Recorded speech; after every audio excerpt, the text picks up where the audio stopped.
Live from Dar es Salaam, Tanzania, this is TBC News, our top stories. Investments multiply, tourist flock as Zanzibar set for 61st anniversary celebrations.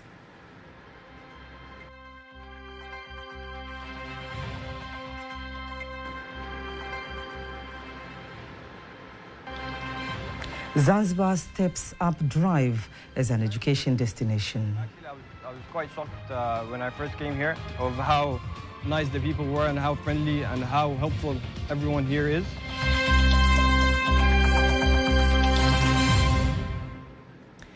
Good evening, I am Kanki Mwegomole. You can also follow us live via our YouTube channel, TBC Online, and also get all the latest news through our Instagram, Facebook and X pages at TBC Online. President of Zanzibar and Chairman of the Revolution Council, Dr. Hussein Ali Mwinyi, says the island has experienced an increase in the number of investors ready to invest in the tourism sector, contributing to the economic growth and development. President Dr. Mwinyi made the remarks when he was laying a foundation stone for the construction of the SSPD Burhain Hotel located in Bweju, South Unguja, owned by investors from the United Arab Emirates, emphasizing that the investment attracts more tourists to visit the island. A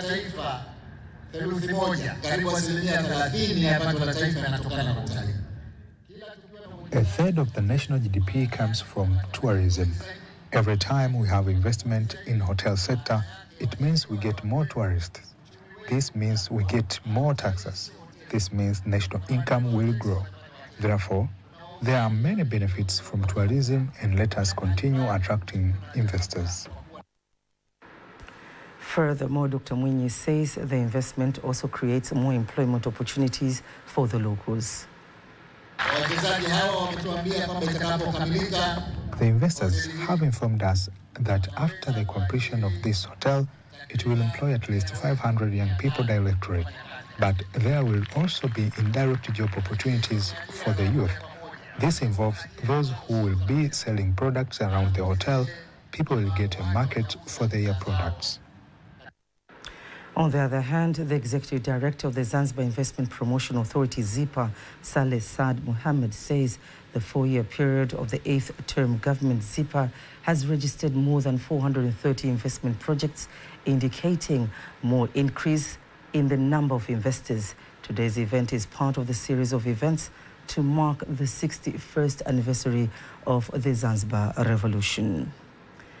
In related news, the Pemba South Regional Commissioner Rashid Hadid Rashid says Pemba is ready to host the 61st anniversary of Zanzibar Revolution, and the region being the official region for the celebration. The opportunity will open new avenues to boost the economy of the area and enhance people's unity.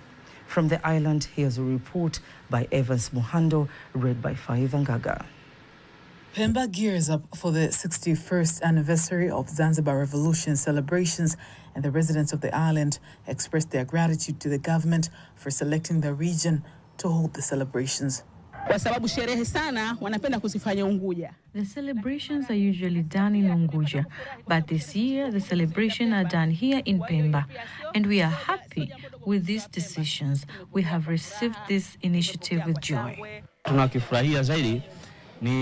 We are happy to make our island more known. Also, we are happy that challenges in our island are also going to be known. One of our challenges here is poor infrastructure. For example, we have a lot of ports here, but they are mostly need to be renovated. The Pemba South Regional Commissioner, Rashid Hadid Rashid, says these celebrations will boost the economy of the area and enhance people's unity. Wananchi wa mkoa wa Kusini Pemba wamezipokea kwa furaha sana na Wapemba kwa ujumla. Citizens of Pemba Southern region have received these celebrations with joy. Generally, I can say that all people of Pemba have received this news with joy. They feel that their president has appreciated them. The regional commissioner also praises the massive efforts made by the government to initiate large strategic projects in Pemba. The president has little economical open up Pemba. Pemba now receives investors. A lot of development projects are being implemented. I met a 75-year-old man who is also a resident of Pemba. He says he wishes the celebrations to bring into reality the desired economic revolution of the commercial cloths farmers. The price of crop should be increased. This current price is low, and it affects us. Meanwhile, the revolutionary government of Zanzibar has reassured local and foreign students that it is committed to continue to create a better studying environment that offers quality education according to the global demand and standards.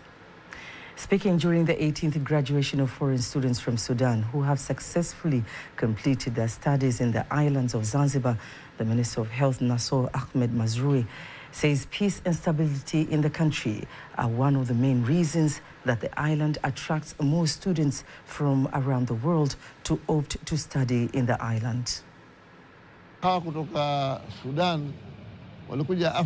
There are people who came to Africa to look for opportunities to educate their students. Why Zanzibar? Because Zanzibar has peace and there are facilities for universities. It was a very, very, very, very fun experience, and I learned a lot from it. I learned new cultures, the Tanzanian culture. I learned about the different places here, and overall it was a really, really fun experience, I'd say. For the 4 years, I've gained a lot of social skills, how to deal with a lot of different people. I've learned how to accomplish academic excellence, alhamdulillah. Whenever our country is safe enough, we welcome you all to come to. Zanzibar is really peaceful. Actually, I was quite shocked when I first came here of how nice the people were and how friendly and how helpful everyone here is. And they're actually such amazing people, mashallah. I'm so proud of my friends and I love my friends so much. If it wasn't for them, I wouldn't be here, honestly, in this day at this time. They helped me during everything, during every exam season. And I don't mean they helped me cheat, but they helped me study.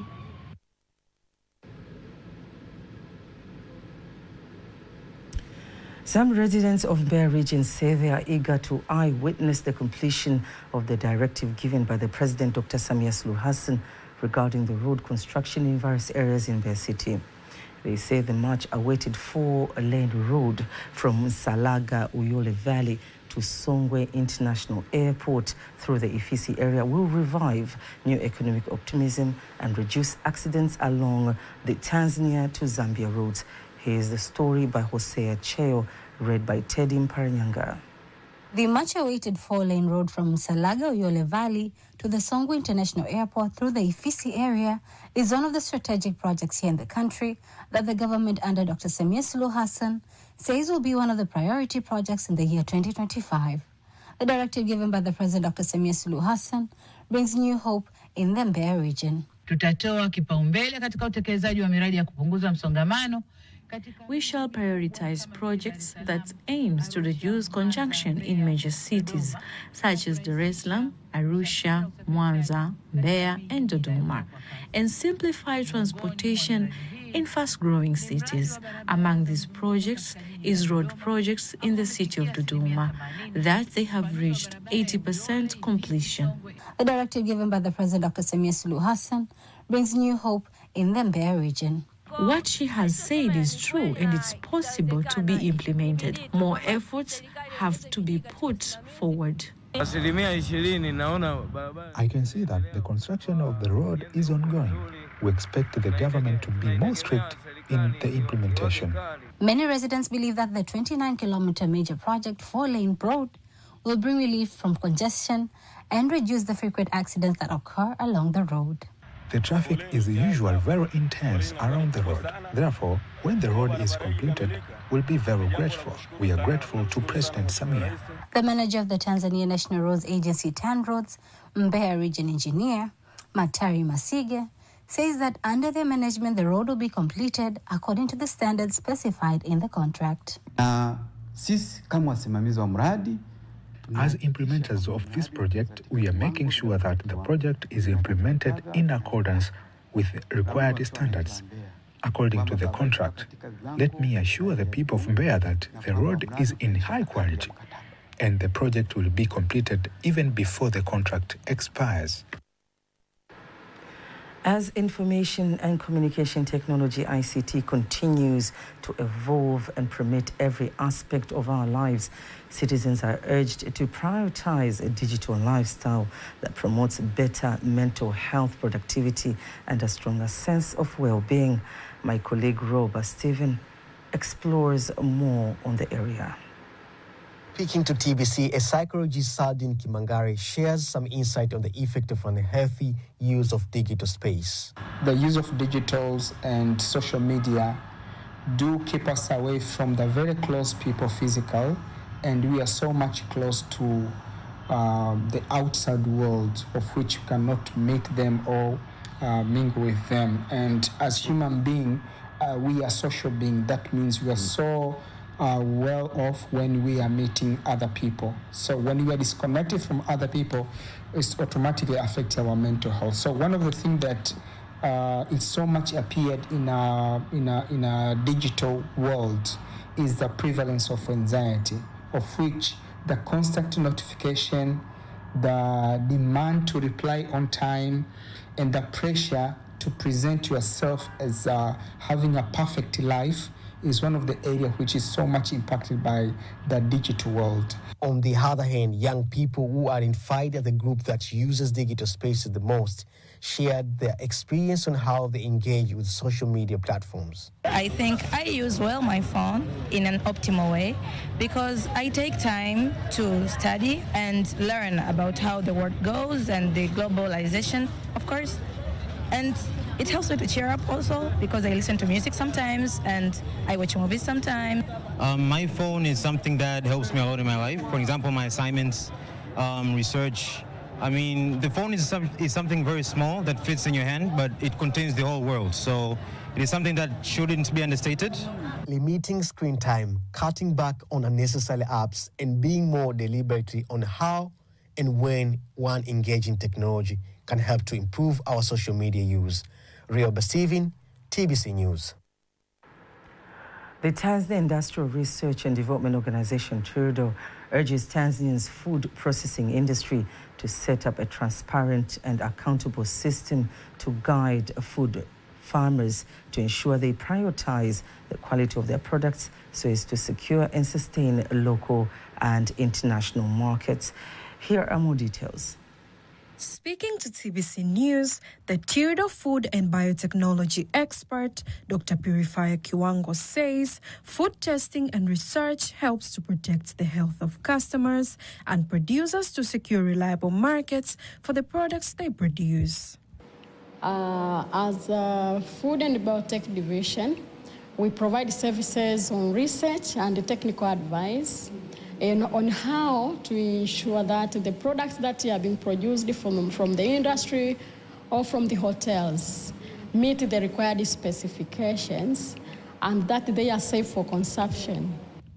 Furthermore, she says, since the establishment of the Food Microbiology Laboratory, they have been providing food testing services to industrial producers, entrepreneurs, and hotel owners, calling on more new entrepreneurs to adhere to the regulations. We advise the customers when their products do not meet the specifications on how they can improve their products.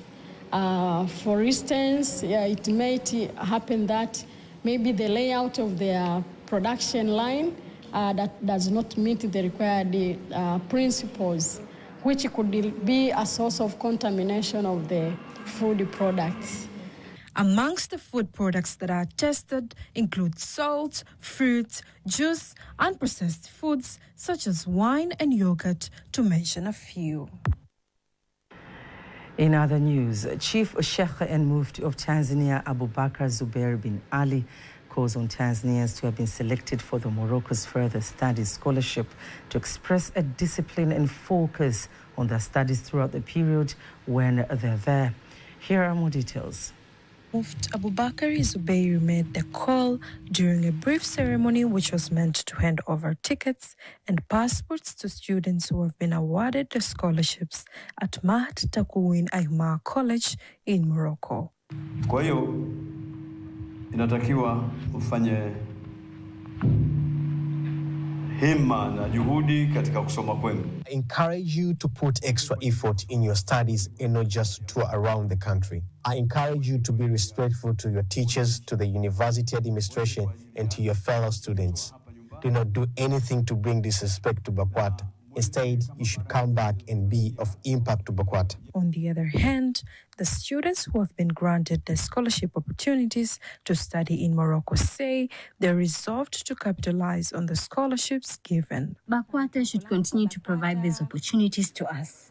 I encourage my fellow girls to tap into these opportunities because I am the only female beneficiary this year. I thank BAKWATA under Mufti Abubakar bin Khalid. May God bless him so that he may continue giving Islamic knowledge opportunities to more youth. For 5 years, King Mohammed VI from Morocco has granted 200 opportunities to 40 Tanzanians to go and study in Morocco. In case you missed any of our news stories, remember you can always go to our YouTube channel, TBC Online, and watch anytime, anywhere. Before concluding the local news tonight, let's take a look at today's exchange rates according to the Bank of Tanzania, BOT.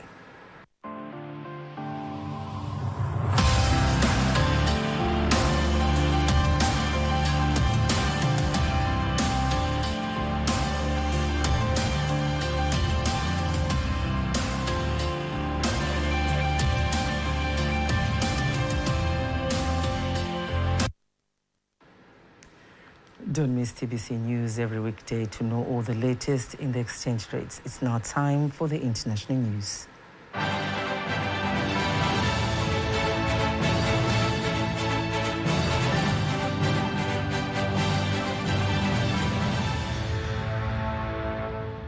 Here's the international news as compiled and read by Nyambona Masamba. International news starts in Europe.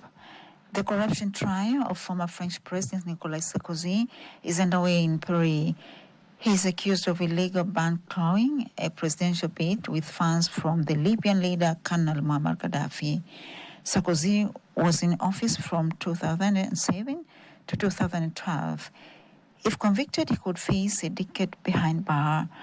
The former French president, Nicolas Sarkozy, is entangled in several legal battles that threaten his legal legacy. Despite denying all charges as a political motivated, they overshadowed his presidency. The first charge is the Libyan fund scandal, where Sarkozy and 12 others are accused of taking illegal money from Libya's late leader, Colonel Muammar Gaddafi, to finance his 2007 campaign, and this wiretapping bribery case. Sarkozy and his lawyer are accused of offering a job to a judge inside the tips of another investigation. To Africa, the Nigerian military says it killed thousands of armed fighters who are accused of killing and kidnapping people for ransom. Locals cause the bandits who the army commanders say in the past 2 years freed 7,000 kidnapping victims. The village of Mayanchi is enjoying a relative calm in a long while after several killings, abduction and taxes imposed by bandits. Zamfara state has been epicenter of civilian massacres, kidnapping for ransom, and cattle racing for more than a decade. For the protection by security forces and local vigilance, some communities have found the courage to farm and seed. From Africa to Asia, the Syrian new foreign minister has called for the U.S. to lift up sanctions on his country. He made the comment during his visit to Qatar as a part of regional tour seeking diplomatic support. Qatar has reiterated the importance of preventing foreign interference in establishment of the new government, and the Syrian delegates has now arrived in United Arab Emirates, expected later in Jordan. To Indonesia, 240 Rohingya refugees, many of them children, have landed in East Aceh on Indonesia island of Sumatra. They arrived on boats on Sunday and have been staying on beaches. Local authorities gathered their information. Nearly 400 Rohingya arrived in Indonesia last year, fleeing deteriorating security conditions in refugee camps at Bangladesh Coast Bazar. Families have described rising violence and threats of kidnapping in the camps. A large crowd gathered across Montenegro to honor the deceased of mass shooting on New Year's Day. They had 12 minutes of silence for 12 people killed in the city of Cetinje. The 45-year-old man has been found dead. 2 children were among the dead. The same memorable event took place in the capital, Kaporica. And that was the international news with Nyambona Masamba. Sports news is up next.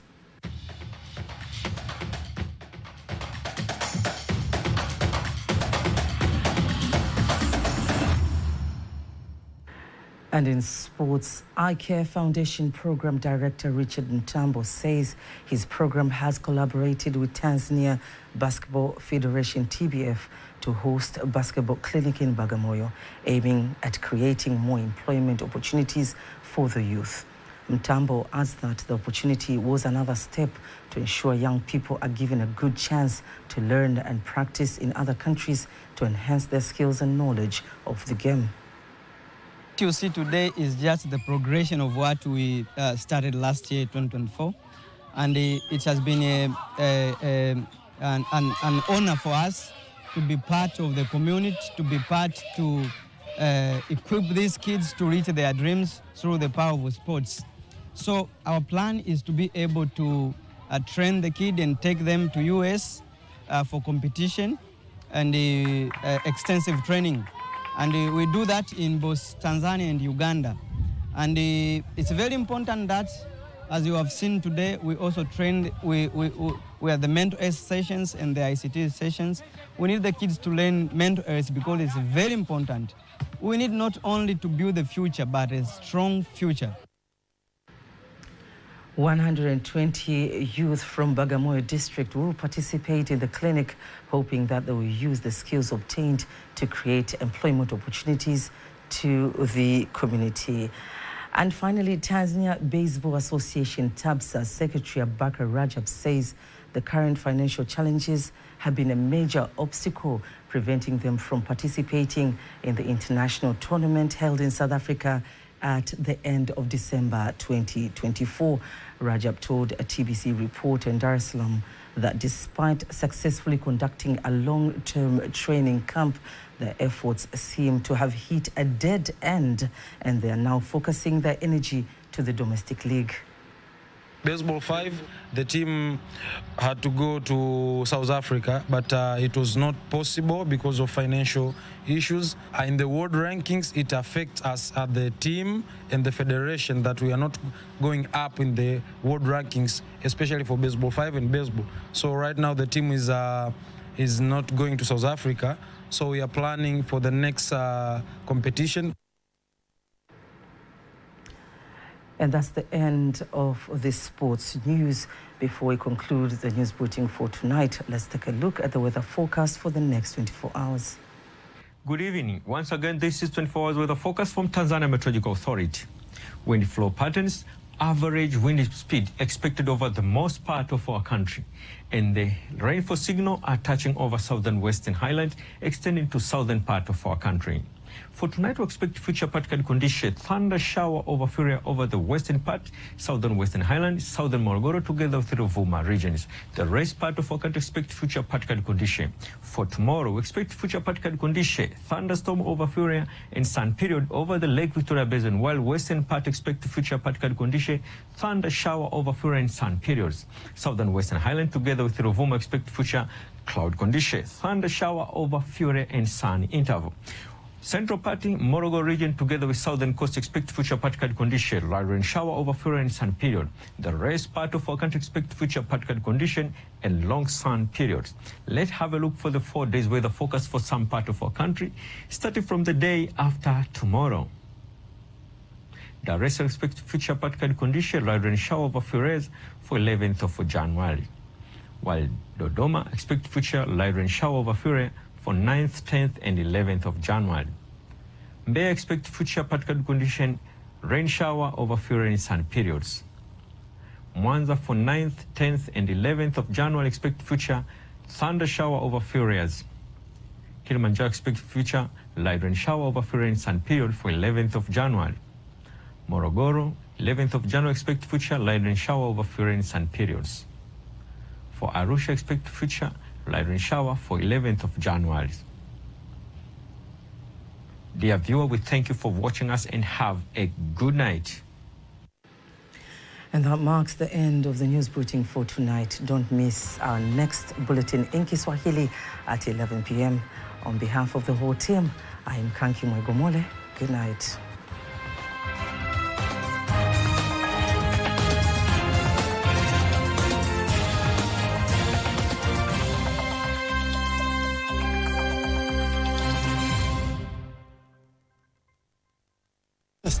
ya Mapinduzi, amani, umoja na mshikamano kwa maendeleo yetu. Mapinduzi daima.